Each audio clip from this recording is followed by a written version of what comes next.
추수감사주일입니다. 추수감사주일이 되면 오늘만 감사하자는 것이 아닙니다. 평소에도 감사해야 합니다.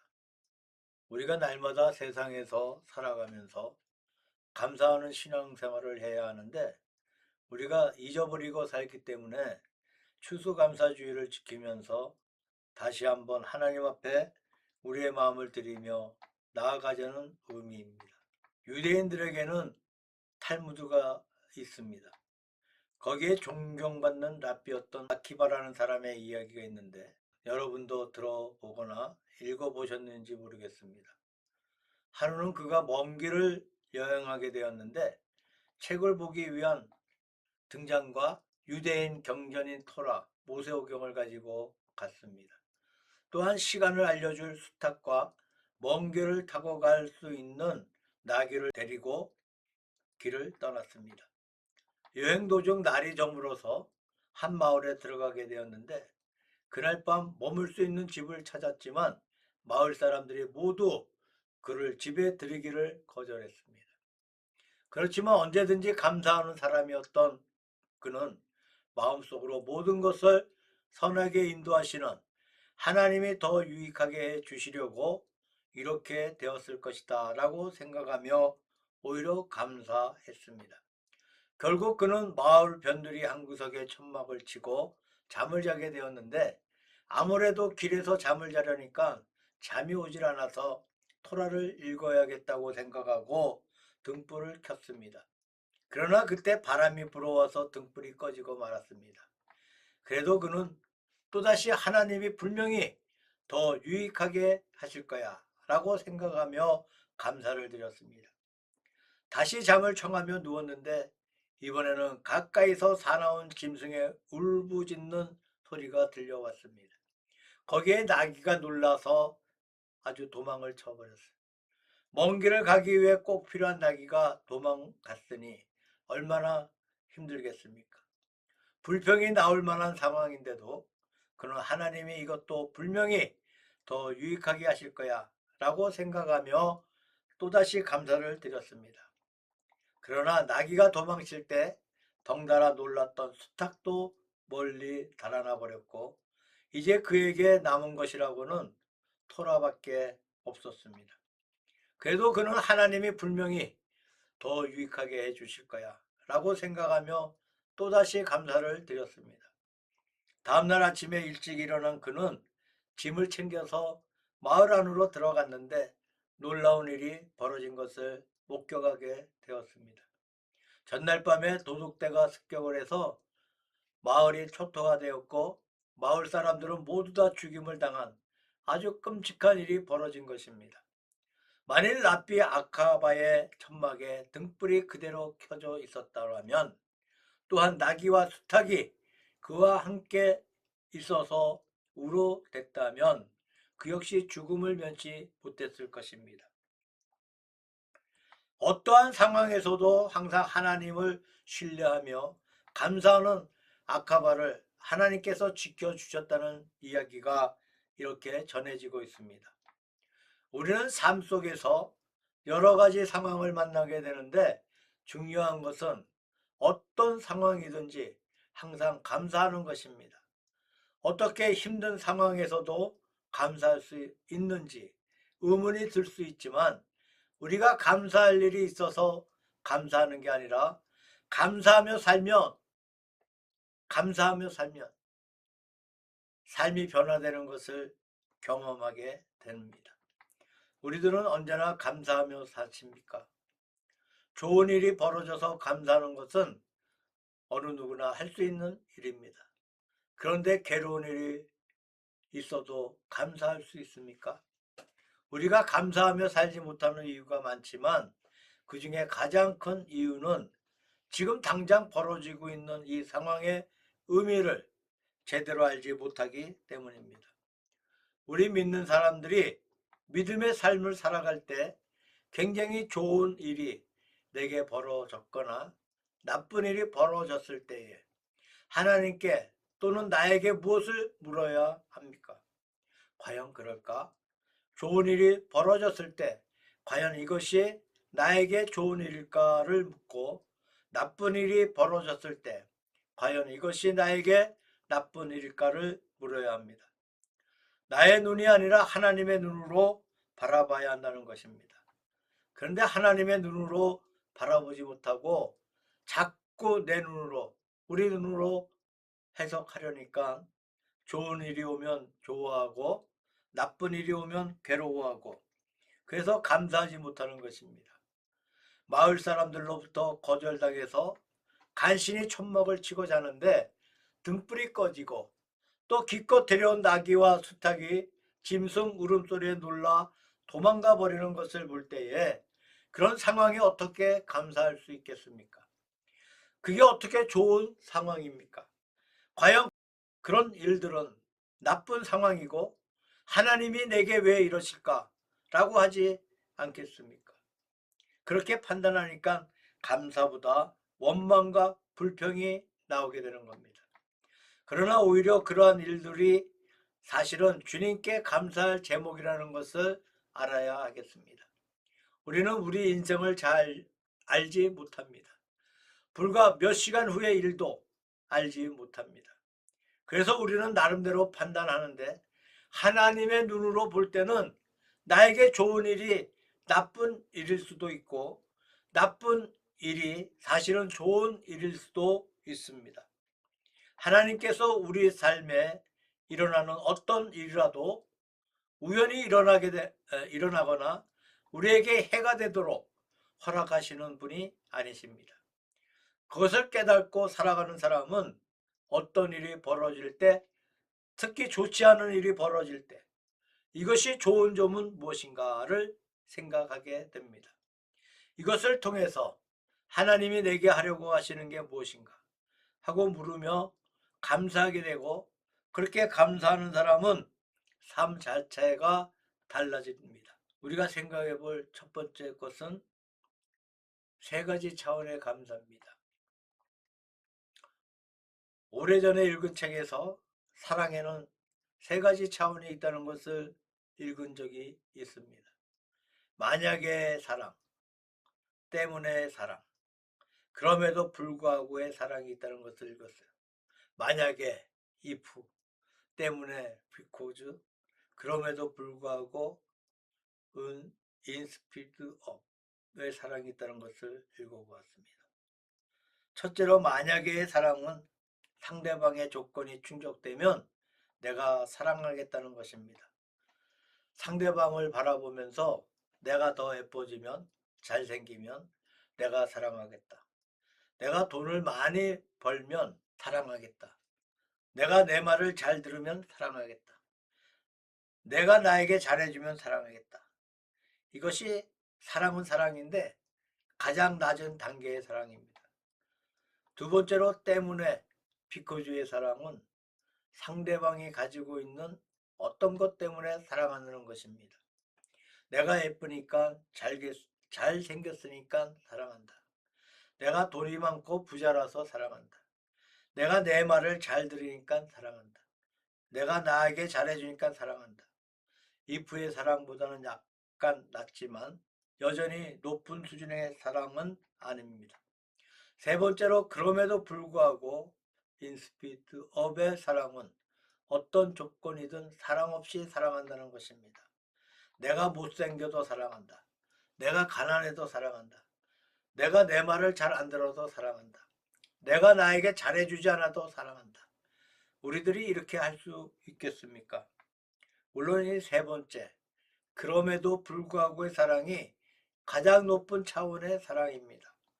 하나님의 사랑, 아가페 사랑, 바로 이 아가페 사랑이 그러한 사랑입니다. 우리가 형편없는 죄인임에도 불구하고 사랑하십니다. 우리에게 아무런 가망이 없는데도 사랑하십니다. 우리가 말을 안 듣는데도 불구하고 사랑하십니다. 우리가 잘하면 사랑하시고 죄를 지으면 사랑하지 않으시는 게 아닙니다. 항상 사랑하십니다. 하나님의 사랑은 변하지 않습니다. 이러한 하나님의 사랑과 마찬가지로 감사에도 똑같이 세 가지 차원의 감사가 있다는 겁니다. 첫째는 만약에라는 조건부 감사입니다. 만약에 내가 하는 일이 남보다 더 잘 되면 감사하겠다. 만약 남들보다 돈을 더 많이 벌게 되면 감사하겠다. 남들보다 더 성공하면 감사하겠다. 이것은 다른 사람과 비교하면서 자기가 갖지 못한 것에 대해 불평하는 어린아이 수준의 감사입니다. 안 하는 것보다는 낫지만 가장 낮은 수준입니다. 두 번째는 무엇을 받았기 때문에 받은 것 중에 일부를 드리고 감사합니다.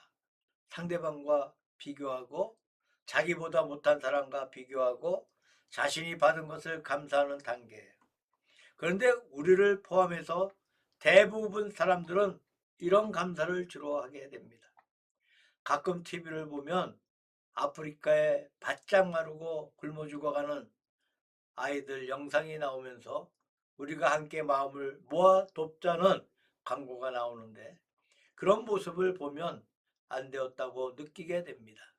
종종 돕기도 하지만 나는 저렇게 못 먹어서 굶어 죽어가는 저런 사람들 같지 않고 먹을 것을 풍성하게 주시니 감사합니다 라고 합니다. 우리는 그렇게 감사해야 하고 또 실제로 그런 감사를 합니다. 또 우크라이나의 경우 전쟁으로 얼마나 힘들까. 저들은 전쟁으로 2014년부터 전쟁이 시작됐어요. 22년의 전면전이 벌어졌습니다.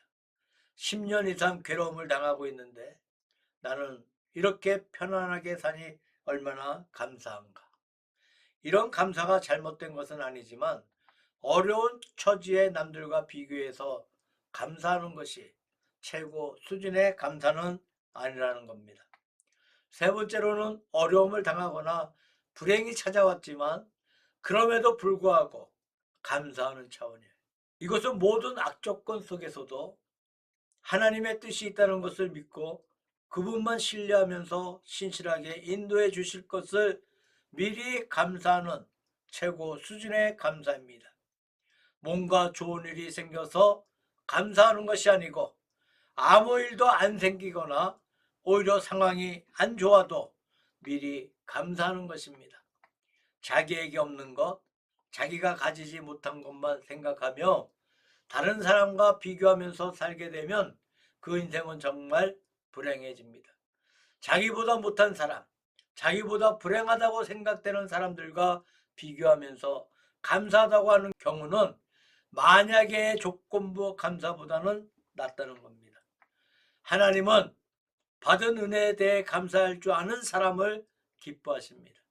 그리고 해 주셔서 감사하는 거기서 머물지 말고 한 차원 더 나아가기를 원하십니다. 하나님은 우리가 뭔가 받았기 때문에 감사하는 차원을 뛰어넘어 비록 힘들고 불행한 환경 가운데 있더라도 감사할 줄 아는 사람, 여러 악조건에도 불구하고 감사할 줄 아는 사람이 되기를 원하십니다. 그렇게 될 때에 그 인생이 참으로 아름다운 인생이 되기 때문입니다. 그런 사람의 대표적인 인물이 바로 다윗입니다. 다윗은 기쁠 때나 슬플 때나 좋은 날이나 굳은 날이나 늘 감사하는 삶을 살았습니다. 그러한 그가 하나님의 마음에 맞는 합한 사람이 된 것은 결코 우연이 아닙니다.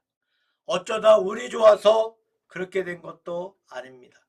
우리는 다윗을 생각할 때 어쩌면 그가 위대한 왕이었기 때문에 물질적으로 또는 정신적으로 풍요를 누리는 가운데 감사 찬송을 많이 불렀으니 당연하다고 생각할 수도 있습니다. 그러나 사실 다윗처럼 극심한 고난과 시련의 세월을 많이 보낸 사람도 없습니다.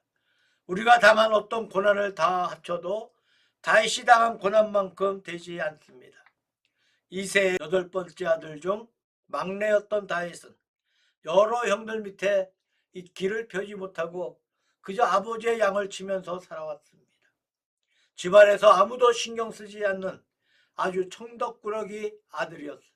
위대한 선지자이자 사사인 사무엘이 찾아와서 기름을 부어 자기를 왕으로 세웠는데 그때까지는 집안에서도 인정받지 못하던 어린 막내였고 양치기 목동에 불과했습니다. 사무엘이 찾아왔을 때 아들들을 다 부르라고 했지만 아버지는 다윗을 부르지도 않았어. 아예 제껴놓은 아들이었습니다. 그러나 다윗은 어린 나이와 여러 불리한 조건에도 불구하고 누가 뭐라 하지 않아도, 누가 보지 않아도 항상 성실하게 아버지의 양을 치는 가운데 거기서 하나님을 만났습니다. 자기와 함께 하시는 하나님, 맹수로부터 지켜주시는 하나님을 체험했습니다. 그분의 손길과 보호하심을 생생히 체험하며 살아왔습니다. 그렇게 자신을 하나님 앞에 단련하며 준비하고 있던 다윗이 마침내 하나님의 부르심을 받았고 왕으로 기름 부음을 받으면서 그의 인생이 변화되었습니다. 그러나 왕으로 기름 부음을 받아서 앞으로 왕이 될 것이라고 확정되기는 했지만 그때 그를 기다리고 있는 것은 화려한 왕궁이나 높은 권력의 자리나 부귀 영화가 아니었습니다. 온전히 왕위에 오르기까지 10년도 넘는 세월을 도망 다녀야 하는 처지가 되었습니다. 그것도 20대 황금기에 그렇게 되었습니다. 20대에 도망만 다녔으니 얼마나 불행한 인생입니까? 우리 중 20대 누군가 나를 죽이러 와서 20대 10년 동안 내내 도망만 다닌 사람이 우리 중에 누가 있습니까? 다윗은 자기 민족의 대적인 블레셋의 엄청난 용사 골리앗을 쳐 죽임으로 민족의 영웅이 되었습니다. 그럼에도 불구하고 사울왕의 질투 때문에 자기를 죽이려 하는 그를 피해 도망자로 살아야 했습니다. 그것도 사울은 자기의 장인이었는데 자기 장인이 자기를 죽이러 오는 것이 얼마나 불행한 인생입니까? 우리 중 장인이 자기를 죽이러 쫓아오는 사람이 있습니까? 보통 사람이면 그럴 때 어떻게 하겠습니까? 20대 초반부터 도망을 다녔는데 20대는 얼마나 혈기가 왕성할 때입니까? 20대 혈기로 펄펄 뛰면서 아니 내가 세운 공은 전혀 기억하지 않고 어떻게 나를 죽이려 드는가? 어디 죽어 보자. 내가 죽나 한번 붙어보자 하고 도끼를 품어대지 않겠습니까? 아니면 하나님을 향해 주님 이러시려고 저에게 기름을 부어 세우셨습니까? 기름을 부어 세우지나 말지 이게 무슨 꼴입니까? 하나님 정말 이렇게 하실 겁니까? 라고 하며 원망하며 대들었을 겁니다. 다윗 왕의 위대한 점이 바로 여기에 있습니다. 그렇게 젊은 나이에 어떻게 그럴 수 있었는지 정말 놀라울 뿐입니다. 그런 최악의 상황에서도 불평하거나 원망하지 않았어요. 불평과 원망도 또 감사도 선택입니다. 나의 결정입니다. 그는 그러한 상황 속에서 불평하거나 원망하지 않기로 했습니다. 그는 감사하기로 결정을 했습니다. 하나님을 찬양하기로 결정했습니다. 사울을 향해 도끼와 원한을 품거나 그를 죽이려고 시도하지 않았습니다. 오히려 그러한 상황에서도 그는 감사의 노래를 지어 부르며 하나님을 찬양했습니다. 그런 극심한 고난과 역경에도 불구하고 다윗은 그 속에서 말씀으로 자기를 다스리며 날마다 기도와 감사와 찬양으로 하나님께 나아가고 그분만을 의지했습니다. 성경의 다윗 이야기가 사무엘 상하에 나오고 다윗이 쓴 시들이 시편에 많이 전해지고 있습니다. 왜 그렇습니까? 그런 완벽한 사람이 아니었지만 엄청난 죄도 지은 사람이었지만 그럼에도 불구하고 기본적으로 항상 하나님을 바라보고 그 극심한 어려움 속에서 항상 하나님을 바라보고 찬양하며 감사로 결정하고 나아갔던 그의 믿음을 본받으라는 겁니다. 두 번째로 다윗이 최악의 상황에서도 감사하는 모습을 생각해 보려고 합니다. 다윗이 도망자 시절에 초기에 사울의 추격을 피해 아둘람이라는 동굴 속에 숨어 지냈는데 그때 지은 시들이 있습니다. 그것을 보면 다윗이 최악의 상황에서도 최악의 감사를 하나님께 올려드리며 살았다는 것을 알 수가 있습니다. 그 대표적인 시가 바로 오늘 본문인 시편 57편입니다. 이 시편을 읽을 때 단순히 감사와 기쁨의 찬송으로 생각할 것이 아니고 앞에 달린 부제를 잘 읽어야 합니다. 다윗이 사울을 피해 굴에 있을 때, 비를 피해 동굴에 있었다는 차원이 아니고 죽이려고 쫓아오는 사람을 피해 두려운 가운데 굴에 숨어 있는 상황이라는 거예요. 그러한 가운데 나온 노래입니다. 그러므로 놀랍습니다. 어떻게 그런 상황에서 이런 노래를 할 수 있을까? 하나님이여 내게 은혜를 베푸소서, 내게 은혜를 베푸소서. 내 영혼이 주께로 피하되 주의 날개 그늘 아래서 이 재앙들이 지나기까지 피하리이다. 2절. 내가 지존하신 하나님께 부르짖으며 곧 나를 위하여 모든 것을 이루시는 하나님께로다. 이런 상황에서 간절히 하나님만 바라보고 있는 것이 느껴지지 않으십니까? 여기에 무슨 원망이나 불평을 느낄 수 있습니까? 다윗은 하나님만 의지하면서 그분을 향해서 간절히 부르짖습니다. 나를 불쌍히 여겨 주십시오. 오 하나님, 나를 불쌍히 여겨 주십시오. 주님께로 이 몸을 피했고 주님의 날개 그늘로 내가 피하리까요? 재난이 지나가기까지. 다윗은 참으로 엄청난 용사였고 음악가였으며 시인이었습니다. 참으로 놀라운 사람입니다. 다윗은 여기서 하나님을 지존하신, 지극히 높으신 하나님이라고 부르면서 그분께 부르짖습니다. 그가 왜 그렇게 합니까? 나를 위하여 모든 것을 이루시는 하나님이시기 때문입니다. 왕으로 기름 부음을 받은 자기가 왜 이렇게 비참하게 살아야 하는지, 왜 이렇게 도망다니며 살아야 하는지, 왜 하나님이 자기를 이렇게 죽음의 위기에 몰아넣으시는지 도저히 이러한 상황에 대해서 이해가 되지 않았습니다. 그럼에도 불구하고 그는 여기에 분명히 하나님의 선한 뜻이 있다는 것과 하나님께서 그것을 반드시 이루실 날이 올 것을 믿고 있습니다. 그래서 그 하나님을 신뢰하며 그 하나님께 부르짖는 것입니다. 우리도 어려움을 당할 때 우리가 할 일이 바로 이것입니다. 어렵다고 원망하고 불평할 게 아닙니다. 성도 여러분, 내가 어려움을 당하면 보통 어떻게 반응합니까? 하나님을 원망하기도 하지만 대개는 희생양을 찾게 됩니다. 뭔가 비난할 대상을 찾습니다. 내가 이렇게 어렵게 된 것은 저 사람 때문이다. 또는 환경 때문이다. 라고 합니다. 조금 더 나아가면 부모 탓이 되고 조상 탓이 됩니다. 그러나 어렵다고 원망하며 불평만 하고 있을 게 아니라는 겁니다. 괴롭다고 낙심하며 좌절할 게 아니라는 겁니다. 그럴 때 할 일은 오직 하나님 앞에 무릎을 꿇으며 나아가는 겁니다. 간절히 하나님께 부르짖는 것. 바로 그것이 고통 중에 우리가 할 일입니다.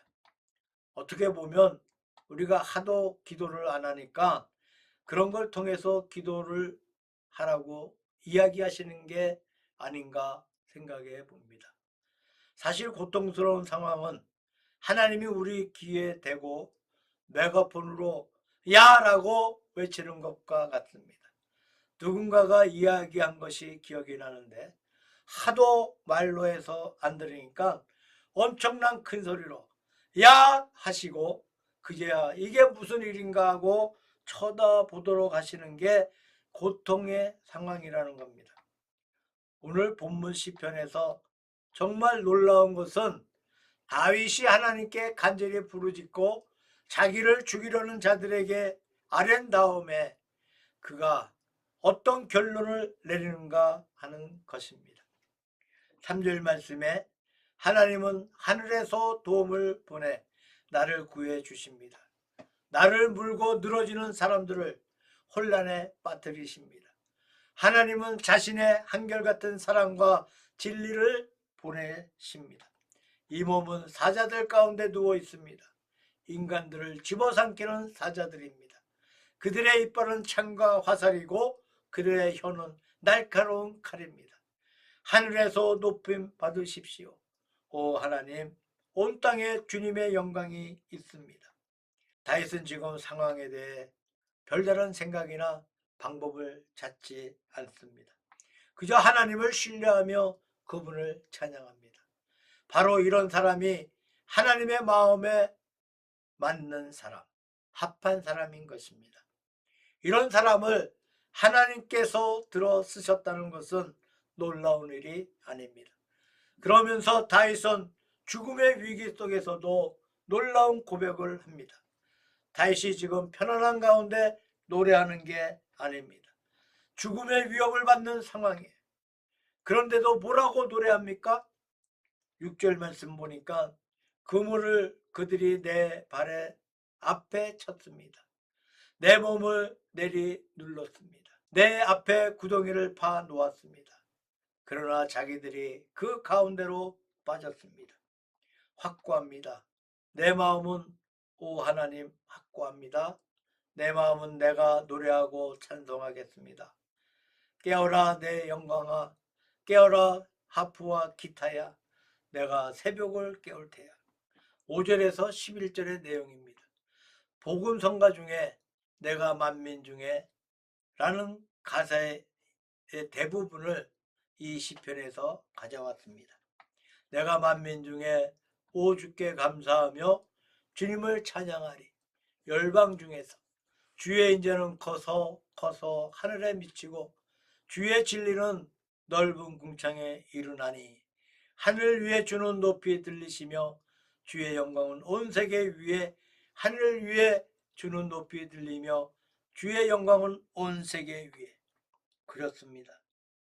어렵고 힘든 위기 상황에 닥쳤을 때에 우리가 할 일이 무엇입니까? 먼저 마음을 확장하는 것입니다. 우리가 삶에서 어려움을 느끼는 것은 마음이 확정되지 못했기 때문이에요. 마음을 정하지 않았기 때문에 더 어렵습니다. 마음을 주님께로 확실히 정하면 괜찮아집니다. 자꾸 다른 데로 눈을 돌리면 저기가 더 나을까? 아니야, 저기가 더 나을까? 하며 마음을 고정하지 못하고 다른 데로 마음을 두는 게 아니라 하나님 편에 서겠다고 결정하는 겁니다. 하나님을 찬양하며 감사드리기로 마음을 확정하는 것입니다. 그런 다음에 마음을 확정하는 게 아니고 확정한 대로 행동하는 거예요. 실제로 나아가 찬양하고 예배하는 것입니다. 실제로 감사를 드리는 것입니다. 또한 새벽을 깨우며 하나님께 기도하고 감사하고 찬양하고 말씀대로 살아가는 것입니다. 가끔 보면 기도하는 데까지는 그래도 나아가는데 어떤 경우에는 기도만 해. 기도만 하고 행동이 없어. 그냥 하나님 도와주십시오. 도와주십시오. 라고 기도만 합니다. 그러면 하나님이 기뻐하시는 믿음의 행동으로 나아가야 하는데 기도만 하고 그걸 못하는 겁니다. 예를 들면 어떤 사람은 사랑하지 못하고 미워합니다. 그래서 기도합니다. 하나님, 미움이 없어지고 사랑을 실천하게 해주십시오. 그 다음에는 어떻게 해야 하겠습니까? 가서 용서하고 사랑을 실천해야 해요. 그런데 계속 기도만 해. 실천하게 해주십시오. 사랑하게 해주십시오. 그러나 사랑은 안 합니다. 그러니 별 소용이 없어. 마음에 확정했으면 행동으로 옮겨야 합니다.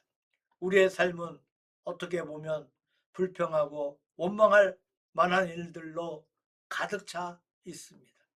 우리 한국은 이제 선진국가에 진입했고 살기가 정말 좋아졌어요. 너무나 편해졌어요. 그런데도 많은 사람들은 여전히 불만, 불평 속에 만족이 없는 삶을 살아가고 있습니다. 특히 인터넷 댓글 같은 것을 보게 되면 끔찍한 수준이에요. 어떻게 그렇게 마음에 편안이 없는지 모르겠습니다. 마음을 하나님께로 정하고 살지 않으면 그렇게 불평하고 원망하며 살 수밖에 없어요. 그래서 하나님을 모르는 사람들은 그렇게 살 수밖에 없는 겁니다. 그런데 하나님을 믿는다고 하면서도 그렇게 살면 그것이 어떻게 제대로 믿는 것이 되겠습니까? 그럴 수가 없다는 겁니다. 사실 조금만 생각해 보면 우리 주변에는 감사할 제목이 한두 개가 아니에요. 우리의 삶을 조금만 들여다보아도 감사할 일밖에 없다는 것을 깨닫게 됩니다. 우리 몸속의 피는 하루에 1억 6천만 마일 이상을 달린다고 해요. 우리가 가볍게 숨을 쉬는데 하루에 숨을 쉬는 횟수가 무려 2만 3천 번 정도라고 합니다. 참 놀랍지 않습니까? 우리 각자가 열심히 노력해서 심장이 뛰고 있습니까? 우리가 열심히 노력해서 피가 1억 6천만 마일을 흐릅니까? 결코 아닙니다. 폐도 멈추지 않고 자기가 알아서 호흡을 계속합니다. 이 모든 것들이 약간의 문제만 생겨도 생명에 위협이 될 수가 있습니다. 우리가 노력하거나 수고하지 않아도 심장이 뛰고 폐가 호흡해 주는 것이 당연한 일 같아도 보통 일이 아닙니다. 이게 안 돼서 병원에 있는 사람이 많아. 그러므로 심장이 뛰는 것만으로도 폐가 산소를 공급해 주는 것만으로도 감사할 일인 것입니다. 사랑하는 성도 여러분, 한 달에 전기요금을 얼마나 냅니까? 큰 집에 사는 분들은 여름에 전기요금 때문에 에어컨을 마음껏 틀지 못하고 겨울에는 난방비 때문에 히터를 마음껏 틀지 못한다고 합니다. 작은 집이나 아파트에 살아도 한 달에 전기와 가스가 10만 원 이상 나올 겁니다. 요즘 물가가 많이 올라서 그 이상 나옵니다. 단순하게 한 달에 전기, 가스비 10만 원 정도 낸다고 생각해 보면 그렇게 잡아도 1년이면 120만 원, 10년이면 1200만 원이에요. 그런데 365일 동안 하루도 빠짐없이 사용하는 햇빛값으로 하나님이 요금으로 계산해서 청구하시면 매달 그 값이 얼마나 될까요? 하나님이 주시는 태양빛은 열도 있어 사람과 동물과 식물을 잘 살도록 해 주십니다. 그런데 놀랍게도 하나님이 주시는 햇빛은 모두 공짜. 우리에게 요금을 청구하지 않습니다. 우리가 들어 마시는 공기도 마찬가지입니다. 일부러 산소 호흡기를 사용하는 환자들이 병원에 내는 돈이 엄청납니다. 코로나 사태 초기에 산소 호흡기가 없어서 사망자들이 많이 나왔어요. 제가 아는 선교사님도 인도에서 코로나 때문에 순교했습니다. 산소 호흡기만 있어도 사는 건데 그게 부족해서 돌아가셨어요. 얼마나 안타깝습니까? 그런데 우리가 다 공짜로 공기를 마시며 살고 있습니다. 이것만으로 감사할 이유가 충분하지 않습니까? 그런데도 감사할 제목이 없습니까? 그런데도 매일 똑같습니까? 그런데도 나는 별로 감사할 일이 없다고 말할 수 있겠습니까? 하나님께서 이렇게 많은 것을 주시고 누리게 하시는데도 여기에 우리가 만족하지 못하고 불평불만과 원망 속에 살아간다면 그 인생은 진짜 불행하고 불쌍한 인생이 될 수밖에 없다는 겁니다. 지금 있는 것에 감사하지 못하고 더 가지려는 욕심을 계속 부리면 결국 부족한 것만 보이게 됩니다. 그러나 모든 것을 감사의 눈으로 보면 내 삶에 감사 제목이 아닌 게 없다는 거예요. 그러므로 내 삶 속에 우리가 할 일은 다른 것이 아닙니다. 다윗과 같이 주님을 향해 찬양하며 경배하며 감사하는 겁니다. 그러한 마음을 가지고 오늘 본문을 다시 한번 읽어보겠습니다. 주여 내가 만민 중에서 주께 감사하며 문나라 중에 주를 찬송하리이다. 무릇 주의 인자는 커서 하늘에 미치고 주의 진리는 궁창에 이르나이다. 하나님이여 하늘 위에 높이 들리시며 주의 영광이 온 세계 위에 높아지기를 원합니다. 죽음의 위협을 당하면서 이러한 노래를 했다는 것, 그것도 20대 때 그랬다는 것이 얼마나 놀랍습니까? 우리도 이런 믿음의 사람이 되기를 주님의 이름으로 축원합니다.